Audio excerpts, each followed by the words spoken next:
Essayer de rester en forme avec quelques économies, voire quelques profits supplémentaires grâce à notre spécialiste en immobilier. Voici Sébastien Vidal, notre coach immobilier.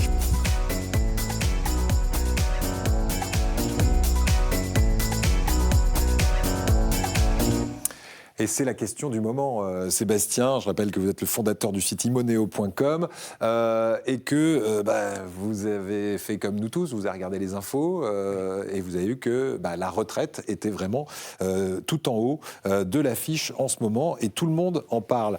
Si l'immobilier, et c'est votre idée dans cette chronique, si l'immobilier était la meilleure solution, ou en tout cas une des solutions pour que la retraite soit meilleure. Tout à fait. Bon, là, on s'est bien détendu. Bon, on va parler d'un sujet un petit peu épineux. Tout le monde en parle en ce moment. Effectivement, la retraite. Qu'est-ce qui se passe en ce moment? On a une population qui est vieillissante, une croissance qui est faible, des retraites qui diminuent. Qu'est-ce qu'on peut faire pour préserver justement notre retraite dans les jours, les années qui arrivent? L'immobilier est une solution pour justement préserver votre train de vie dans le futur. Alors, c'est un investissement important. C'est le plus important dans votre vie. Mais s'il est fait avec rigueur et bien accompagné, ça va bien se passer. Voilà, il faut y penser un peu à l'avance. Mais vous me dites que les Français sont quand même très nombreux à être propriétaires de leur logement. Par exemple, les Français investissent dans la pierre. La majorité est propriétaire. Exactement. 58% des Français sont propriétaires de leur résidence principale. Alors Sébastien, vous allez nous donner maintenant 4 conseils. Notez bien à la maison. 4 conseils pour améliorer sa retraite grâce à l'immobilier. Premier conseil. Premièrement, être propriétaire de votre résidence principale. Le top, c'est quand vous êtes propriétaire juste avant de votre retraite. Comme ça, lorsque vous arrivez à la retraite, vous préservez votre train de vie et vous pouvez ainsi vivre plus sereinement. Voilà, quand vous dites propriétaire, ça veut dire propriétaire, c'est plus la banque qui est propriétaire. Exactement. Vous avez fini de payer votre crédit. Tout à fait. Deuxièmement, conseillez à vos enfants, vos petits-enfants d'acheter rapidement, le plus tôt possible, des biens immobiliers. C'est très important de se constituer un patrimoine parce que à l'avenir, justement, ça vous permettra d'avoir des rentes, justement, une fois que les appartements seront payés.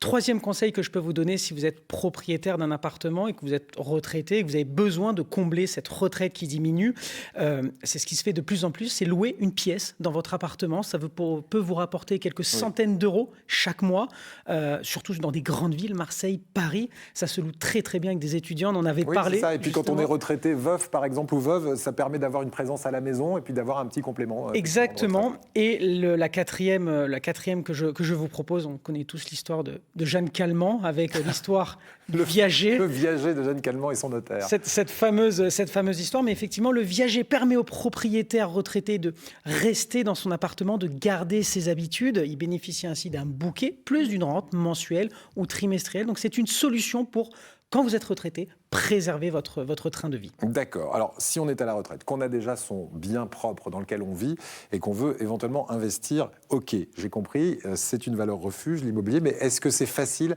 d'obtenir un prêt à la banque quand on est retraité? Ce n'est pas incompatible, on va dire. Mais effectivement, aujourd'hui, quand vous dépassez les 64 ans, 65 ans, ça devient un petit peu plus complexe. Effectivement, les assurances emprunteurs, ça va être beaucoup plus cher, beaucoup plus compliqué. Et effectivement, la durée du crédit, on ne peut pas à 85 ans dire qu'on va emprunter sur 25 ans. C'est ça, mais déjà, généralement, on a un peu plus d'apport quand Exactement. on est un peu plus vieux. Il existe une limite d'âge pour obtenir un prêt à la banque? Juridiquement, il n'y a pas de limite d'âge. Et les banques sont de plus en plus enclins à prêter à ces seniors. Pourquoi? Parce que ces seniors ont généralement un patrimoine immobilier et ils sont fidèles depuis des décennies et des décennies à l'établissement bancaire. Donc, ils sont plutôt enclins à leur prêter. Bien. Dernière chose en ce qui concerne les banques, à quel âge on est considéré comme un senior par un banquier? Bon, Eric, rassurez-vous, il vous reste encore quelques années. Tout va bien. 65 ans. Allez, on va terminer en voyageant un petit peu.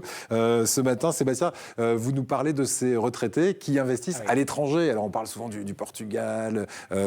C'est quoi les destinations préférées? Quotidiennement, je rencontre des propriétaires qui vendent leur appartement et me disent « Sébastien, il faut vendre l'appartement parce que je veux partir à l'étranger. » Absolument. Pourquoi est-ce qu'ils veulent partir à l'étranger?